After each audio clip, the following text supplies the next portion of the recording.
Hey, everybody, we're back. I'm Kara. Yes, we are. I'm Patrick. And welcome to the Wheels on the Bus podcast, where we talk about everything education from pre-K to superintendents. To college. Yeah, to college. This is true, dude. If you have any type of job in education, or you're a person in education, a student, whatever, this podcast may be for you.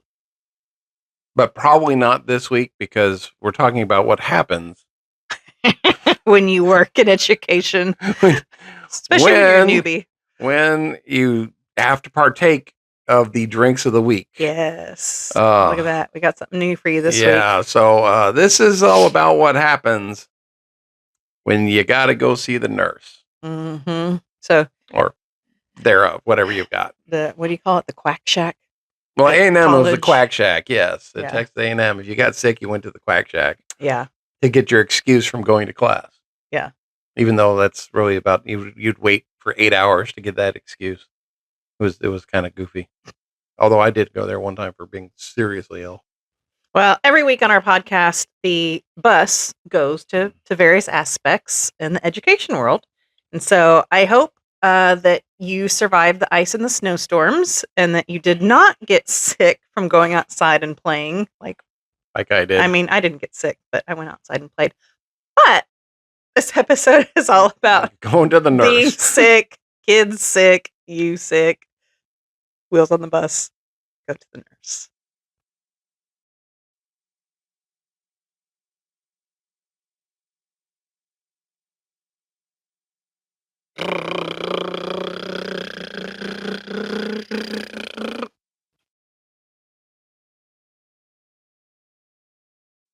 All right, so I think there's two different sides to talk about on this particular subject. There's the what do you do when you're sick and you got school, and then what do you do when you get sick in school? Oh, yeah. This is true. Because that is two separate and we also have to go the child parent route and the teacher route. We've also we need like a little flow chart, actually. There's a lot of sickness that's involved in this. Yeah. And it probably won't. There's going to be some stories that probably are not going to sit well with your stomach. We'll see.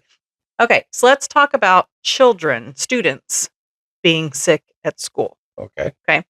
So if they have a fever, parents, the law is that you're supposed to keep them home until they're 24 hours fever-free. It means 24 hours without a fever. Yeah, that doesn't happen. Okay, why not? Because the second a kid is halfway okay, ship his butt off to school. No, I don't agree with that, but I'm saying that's what happens. Because that's what you do. Parents work. They have to go to work. You only have so many sick days too that you can take off. So we get kids coming up to school and they either have a fever or they gradually get their fever back during the day because parents gave them medicine in the morning. And you're not allowed to give it to them when they're at school. Okay, so one other aspect you got to think about on this as well. And in defending parents, because I look back at the way I was when I was sick, I would say at least 90% of the time that I was homesick, I was not sick. I just didn't want to go to school that day. So I was sick. Mm. And there was a whole lot of fakery, sleeping in, watching Days of Our Lives. So when you were a little older, obviously. Oh, no. I learned to do this young. I did it young. He was the baby. Thanks, older brother and sister. So no, I teaching him. Hey, I would stay home. I would. Oh, I feel so bad. And then come 10 o'clock, it's like I'm good to go. But there are kids that legit have 100-degree plus fever. Parents don't have any more sick days. They give them medicine and they send them to school. Ship them off. Which does what? Gets everybody else sick. Which is why October is when everybody gets the crud. Everybody, teachers. I got laryngitis we're talking about kids, but I'm going to forget this story if I don't tell it. I got laryngitis every year the last week or so of September, first week of October. Yeah. Every single year for like probably a good 12, 13 years until I just got over whatever that was and I never got laryngitis again. It was really weird. Well, But because kids are coming to school sick when they shouldn't. Or you're melding around all these other people. The Corps of Cadets at Texas A&M, everybody goes and you're doing formation runs at 6 a.m. and all this stuff. But guess what? We were only taking like 6 canteens for 60 guys. Ugh. So you pass around canteens, Gross. and then guess what? Everybody suddenly is all sick at the same time. But I guess they maybe did that on purpose, that you would all Well, get as sick a at the freshman, same you time. didn't know that. You're just like, I'm running, I'm thirsty, and you drink, and you're supposed to waterfall it, but somebody somewhere is not doing that. And and as we learned from COVID, staying a distance away from people or waterfalling does not work. Yeah. Okay, germs are still around everywhere. And so they called it the Corps Crud. It hit every October, and it would, the Corps would be 2,400 people, and you would go out to evening formation, heading off to evening chow, and there's 600 people out there. Yeah. Because everybody's down sick. Yeah. I mean, it happens in college too. Like you're around all these brand new group of people from all over the world, and you're going to get sick. But if your kid is sick, like fever, okay, sore, you're looking in their throat and it's like red or white, keep your kids home because the teachers can't get sick because subs are going to come to the classroom and ruin everything. And then you have to make your lesson plans, and nobody ever follows the lesson plan. So you spend hours on it doing all this work, and you got to gather all your information and put it all in one pile. And you do all this work for maybe a sub to come into your classroom. Maybe they split up your room. So it was almost pointless anyways. Well, as a sub, when I did it, the one problem you run into is you don't know these kids. Yeah. So you don't know who's faking and who's constantly doing all that stuff and who's not. My tummy hurts. Yeah. So there's a lot. And so I didn't give anybody the benefit of the doubt. Everybody was basically, I was saying, hey, drink some water, suck it up. You're fine. Suck it up. And I did that to this one poor girl in second grade, and she just looked at me, and then she let it rip. it was not only, I think we've talked about not this only before. was it a horrific event for her, it was horrific for me because not only do I have this mess all over the floor, I felt so horrible for doubting her, and it's like, oh my God, get to the nurse, let's go. And then of course you got to get the janitors out and clean up, and you just feel awful all day that because the kid was actually sick. Yeah. As a kid, what's funny is when I was really sick in school, I usually didn't want to go home. I'd be really sick, and it's like, no, I'm okay. It's all right. I can make it. And and they'd be like, dude, you're turning green. Go home. But if I was at home and I was sick, yeah, no, I wasn't. I just wanted to know what was happening with Marlena and Bo and Hope and all those, all the good times. All right, so the next issue along these lines is the school nurse. Mm-hmm. Which thankfully we have them. We have school nurses, but they're not really allowed to do much. No, they're not.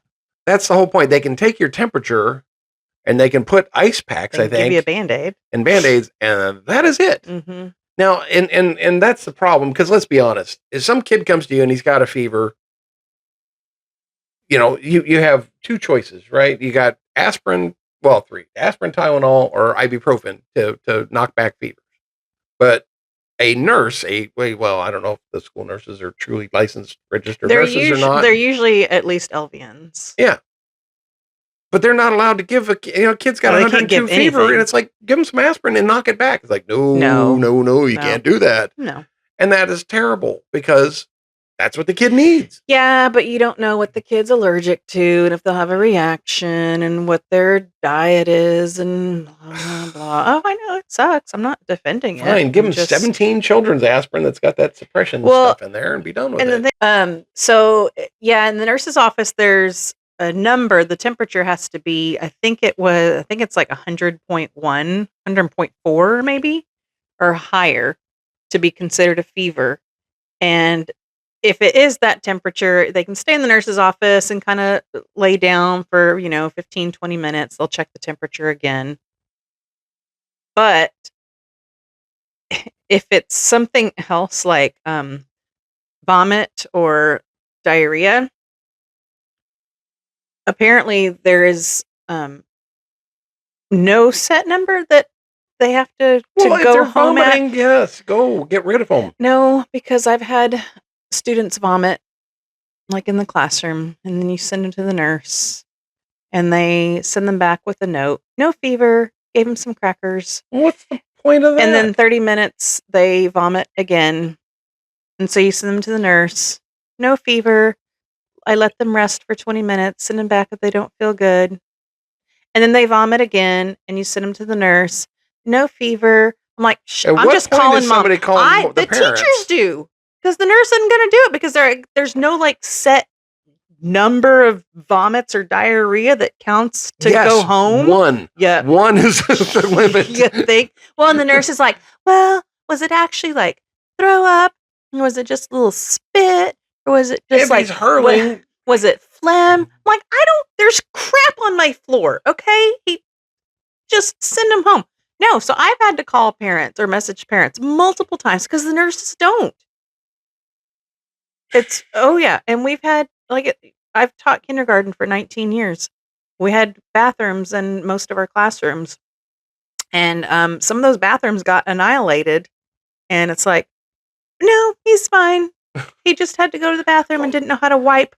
Like, it's all over the wall. That is not a wiping problem. Okay, it's like you need a bidet in there for kindergartners. Oh no, because they could drink it. Oh. Well, okay. I think that's got to be more specific to a couple of different schools, because the school nurses at our kids' current schools have no problem calling me saying, hey, there's a problem with your boy or your girl. They've, they're feeling this, they're doing that. They look like they got, nodules or a slight fever, and, come get them. And I worked with one nurse at one of my districts. She was nice, but she was also mean. Like, she wouldn't give the kids Band-Aids. They would, okay, and I don't give kids Band-Aids for everything. They're like, oh, I cut my finger. Yeah. I'm like, okay, go wash it. Like, you're fine. Yeah, paper towel. Yeah. But they would fall at recess and get a scratch. No, you don't need a Band-Aid for that. It's fine. Didn't need a Band-Aid. Okay, I agree with that. Some nurses have better bedside manners than others. Was she smoking while she did this? Some can look at the kid and see, okay, you don't feel good. Yeah. I'm going to call mom. Some of them go, okay, you vomited 4 times. You don't have a fever. Go back to class. Okay, well, that I'm sorry. Somebody that does that does not need to be not only a school nurse, but not a nurse, and nowhere in the healthcare profession. I do know that there's maybe prison nurse or something. There's a lot of paperwork. Go figure. Legislators. There's a lot of paperwork that nurses have to fill out. So you have to have a nurse's pass. A kid cannot just go to the nurse's office. He can't be like blowing chunks in the hallway. And you're like, go to the nurse. Because he'll go there and he'll sit and they're like, what's wrong with you? Who are you? What's your name? What class are you in? So you have to actually give them a nurse pass. And they have to log every kid that comes and every ailment, and if they go home and all the medication. Like, the poor nurses are having to do freaking paperwork in school to keep track of all this stuff. So maybe it's less paperwork if you don't send you don't home. Treat them. How do I avoid all this work? I had to give a kid a Band-Aid, so I have 30 pages of information to fill out. When I would go to the nurse, which I don't really remember too much in elementary or junior high of going to the nurse. I'm sure I did, because like I said, I didn't like being at school anyway. But I know in high school, I had to go there a couple of times for cracking my head open. And sounds like you. Well, no, we were. Issue. Well, no, did anybody ever diagnose you? No, we were playing. Well, the first time I was doing volleyball, and I had somebody elbow me on the top of the head and split my scalp open. So I was bleeding like crazy, and and you go to the nurse, and I didn't even have a shirt on because I was using my shirt to keep the blood stopped. And, she's like, oh, let me take a look. Okay.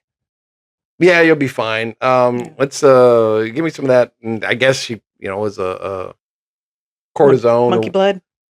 No, she didn't use the monkey blood, but what, the whatever the cream is, Oh, Neosporin. Yeah, Neosporin. Put some Neosporin on there. Sit down for a bit, a little ice pack, and back to school. Back to class. And then I had one after I was donating blood when I passed out and cracked my head. And I was in the nurse's office until Miss Meyer found me and said, "No, you're coming to take your final right now." I had an ice pack on my head. It had more Neosporin because I'd cut it open, and then I'm sitting there trying to take my trig final, which I bombed, by the way. So, oh well, there's that. Okay, so we've done a little bit about kids being sick. Don't send them to school, parents, if they have a high fever. Nurses helping, maybe not helping. Now about allergies, and not seasonal allergies.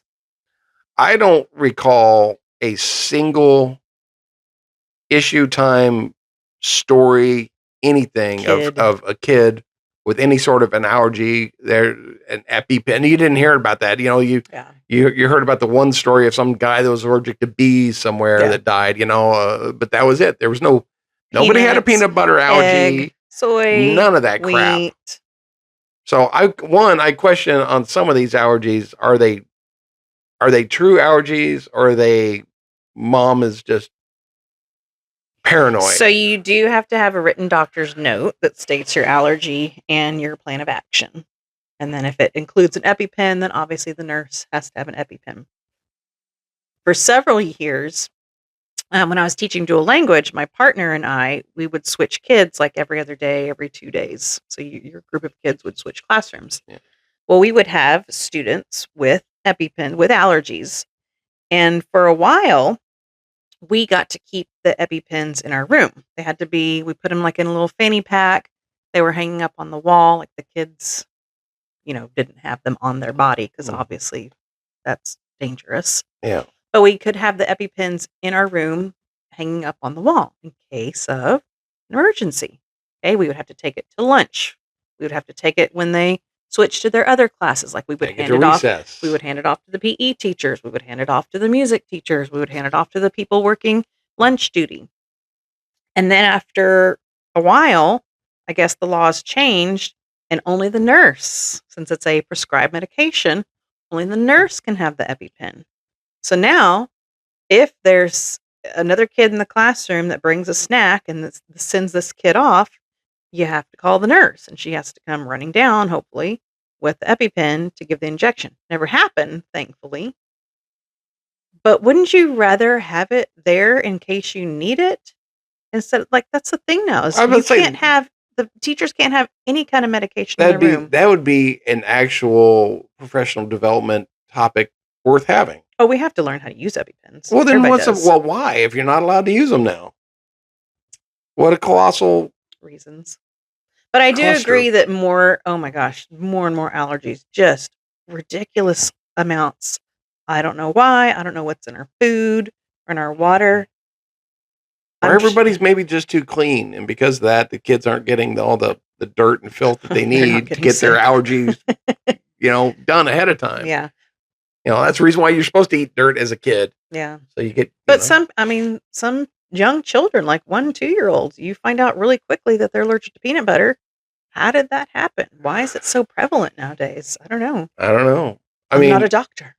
I'm trying to remember what school it was I went to. They had a completely separate table in the lunchroom for the kids with the allergy. And then that got banned because you're segregating the allergy kids. Of course you're segregating them, otherwise they're going to die. Mm-hmm. So then what we had to do is you had one end of your table was designated for the allergy kids. You couldn't separate them from the other kids. Like you couldn't have a separate space in between the seats, but you had to say, hey, all the people with allergies, all 5 of you, y'all sit at this end of the table every day so that the people on duty, because it always changes, knows where the allergy kids are. You're still with your class. Like every class had the end cap of the Why table. not the separate tables where all the allergy kids go together? Then they're not segregated; they're together. They still are segregated away from their class to save their lives because apparently they've got an allergy. I didn't say I agree with it. I'm just saying that's So what happened. So now, since I'm out of education and I haven't been a classroom teacher for what, 4 years now, 3 years now? 3 years. I'm not 100% sure what they do. So tell us, what do y'all do at your school at lunchtime for kids with the allergies? Do they just sit amongst their friends and hope nothing happens and hope? Like we had to tell our other students, this is in kindergarten, other students knew that if they brought peanut butter, do not sit towards that end of the table. Like you. So now you're segregating the kids that bring a peanut butter and jelly instead of the kids that are going to die from the peanut butter and jelly. See, that's horseshit. But they knew. We were like, these kids, he can get really sick. So if you have peanut butter, make sure you don't sit next to him. Maybe change seats. So you look. Here's the problem I've got with that. One, you're talking about this with 5-year-old kids. You expect Billy to remember what mom packed that day. Yeah, and to tell us if they had peanut butter. Yeah, which, let's be honest, the kids don't know what mom packed until they open it up and they go, oh, okay, I got peanut butter. Mm-hmm. Okay, so, I guess I shouldn't sit next to you, and he's dying. Okay. No, I have read news stories, about schools trying to ban children from bringing peanut butter items from their home. Great. To help so stop now the allergy allergies. Kids are taking away the freedom of what these other kids are allowed to eat. That I do not agree with. You cannot tell me as a parent what to serve my child. We can't segregate the people that are going to die, but we can tell the people that are perfectly fine that they're not allowed to eat something, which they're not allowed to bring something. Well, that's what they would eat. Yeah. Yeah. No. Yeah. Oh, look, you know what? I don't know if we had allergy kids when I was young or if they just all died off. Well, we didn't have safety seats. We didn't have any of that stuff. Gosh. It's this, OTSS. Only the strong will survive. Banned. But we have got to stop coddling this crap. This is terrible. No, this is garbage. This is supposed to be about, nurses and medication. Well, that's the whole reason that they banned peanuts from airlines. Because you might have somebody that has a peanut allergy and you're sitting next to them eating your peanuts. But you can bring. I want my peanuts. I know, you can bring peanuts on the airline. Remember when the honey roasted peanuts came out? Those things were awesome. But you can still bring them on the airplane. They just can't serve them. Because they don't want to instigate. So they don't get the liability. I get the liability of killing Bob because Bob didn't have his EpiPen. Yeah. Okay, so let's talk about teachers getting sick. Oh, y'all, we're so bad too because it takes so much more effort to write lesson plans. Then you're just like, I'll just show up with the flu, so I don't have to write lesson plans. Administrators require you to have your subfolder, and you have to have like a basic outline of your day, and you have to tell them where everything is located. Here's what you need for Monday. Here's what you need for Tuesday. You have to have everything laid out. You have to all your copies made from the printers that don't work. Yeah, it's just not worth it to do sub plans. So unfortunately, teachers come to school sick. And we pass on stuff, but it's so not worth the extra hassle to do because you're home the night before. You're like, I got the flu. So you're trying to get on the computer and put in for your sick day, then put in for your sub plans. And you have to let your fellow teachers know. And in case this happens, and here's this kid with the EpiPen, and here, it's too much. So teachers just unfortunately come in sick all the time. And I honestly, I think substitute teachers, that should be an entire topic we could go over. We could, because there's a lot there. Patrick's been my sub. Well, he's been a substitute before he got laid off. And so he had the joy of being a substitute teacher. All the way through every grade. Yep. But for my class too. I hated your class. But anyways, what about substitutes? Sorry. But the thing is when teachers are sick and they do have to do the sub plans and the subs come in, it's never a good day for anybody. No. I mean, and we know that. And when we come back from being sick, oh shit, you got to put your classroom back together. The kids have gone bonkers. I mean, I considered that I think I was a good sub just because since I was married to her, I kind of knew how to behave and how to act and how to deal with, and I never ran into major problems. But at the same time, you're not going over the lesson plans. 90% of the time is like, well, let's watch another video. Yeah, you're just because surviving. And we put in all this work and effort yeah, to try to get some semblance of a regularly scheduled day, and it doesn't happen. So you come Yeah. back to chaos. So it's not worth it for teachers to call in sick. But then your principal goes, oh no, you have your sick days. You should take them. And then you have some principals going, oh, we really need you to come in because 5 other teachers are sick. and there's if no you- subs. And there's no substitutes. Like you get it from all different angles. So it's, unfortunately, we're probably the ones getting everybody sick because we come in sick. Well, But it's lesson plans when you're sick. Oh gosh.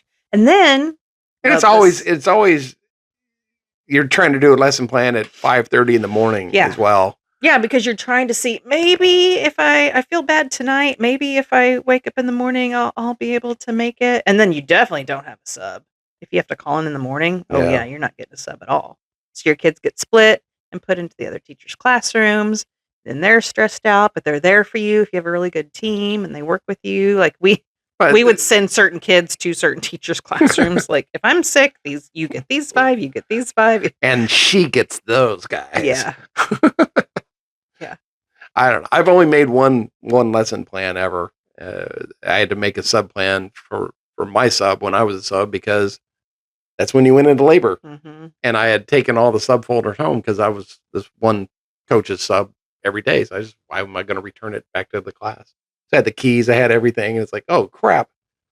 So I dropped her off at the hospital, ran back, did my sub plans, dumped everything and took off. Got Whataburger for lunch. Oh, but come on. You're never going to forgive me for that. That's Okay. another story. Yes. But so like in college though. College, what I didn't like about college, and I ran into this with a couple professors, is they wanted a note from the doctor. Mhm. Otherwise, they wouldn't excuse you from class. Well, okay. So when I started college, you had like 3 sick days. Yeah, And then after that, they started deducting your grade. exactly. And I actually had a problem. I got an F in a course because of that. And I had to go to the dean, and the dean overrode the professor because I was getting an A in the course. Mhm. But he failed me because I had missed too much time. Well, I had the flu. I was up for like 5 days straight with the flu. As a college kid, you're not going to go to the doctor because you can't afford it. Because, well, not only that, but if you got the flu, you got the flu. Mhm. Let's be honest. There's a point where, as an adult, you're expected to, I don't know, recognize how you're sick. Okay. And there is no point of going there. And every time you went to the Quack Shack, it's filled with all these kids. They're all coughing and hacking and wheezing. And, half of them, let's be honest, are faking it. The other half are actually sick. And you sit around all day in the waiting room for it. Waiting. And also the doctor can go, Yeah. yeah, you got a sick here, go. And that's what they would do to get out of class. And We need those doctors in schools. yeah, Oh, you threw up? Okay, go home. yeah, and that's all, and that's what it was. That's great.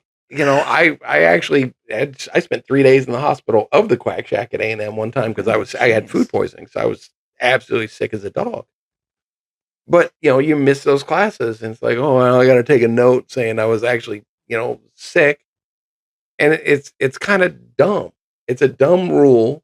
It's good to have the Quack Shack, but Yeah. it's dumb to force people to go there to prove that they were sick. I don't think that's the rule anymore.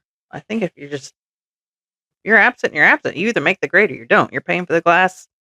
It's not the professor's problem if you're there or not. Well, I You're would hope an not. adult. I would hope not. So what about professors that get sick? We have one friend who's a professor. What do you do when you get sick? He teaches on Zoom and does video stuff. Mhm. So, But you can also probably be like, all right, kids, I'm sick. Read this chapter. We'll have a test on it, in 2 days. well, I think it also so much depends on where you're at. Yeah. A&M, It's a lab or A&M. something, yeah. Well, A&M's got a whole bunch of TAs available. Mm. So the professor himself, half the time, is not even teaching the class. Oh, that's nice. So How do I get that job? You got to get a doctorate. You have to go back to school for Never a mind. lot longer. I'm Yeah. sick. But so I don't think it's a biggest problem in college Okay. because of that, because you do have available. But the other days, you just get a deal. It's like, hey, today's a walk. They just cancel class and you're done. And since you're going Monday, Wednesday, Friday, or Tuesday, Thursday, it gives the prof a couple of days to get well, and that's what you See, did. that's nice. You don't have to make lesson plans. Yeah, you just skipped done. it. I remember in high school, I don't know why I remember this, but it was our English class. We were a bunch of the GT kids in our class, and the teacher wasn't there for several days, and we went nuts. Like, we were mean to the sub, and we went crazy. Oh yeah, we're supposed to be doing this, and we're supposed to be doing that. And, like, kids are mean when the teacher's out, and that makes it even worse for you when you come back. Even high schoolers, like, they try to get away with anything they can. I still and you remember. come back from being sick. You've had to do all these lesson plans that nobody follows, and the kids are just cuckoo cuckoo, and you have to resettle your classroom. Just as a teacher, being sick sucks. I know she's not watching, and I don't even know, to be honest, this many years later, if she's still alive. But Miss Zinsner, if you're out there, I apologize for repeated transgressions that I and my buddies did in our classes. Wait, was this in Pennsylvania again? Yeah, she was super nice. She was like somebody's Zinzer's children. Zinsner, Miss Zinsner. Sorry, Zinsner children. Yes, I apologize, because we were Pennsylvania. We were asses. We were terrible. Yeah, you are. We would do things.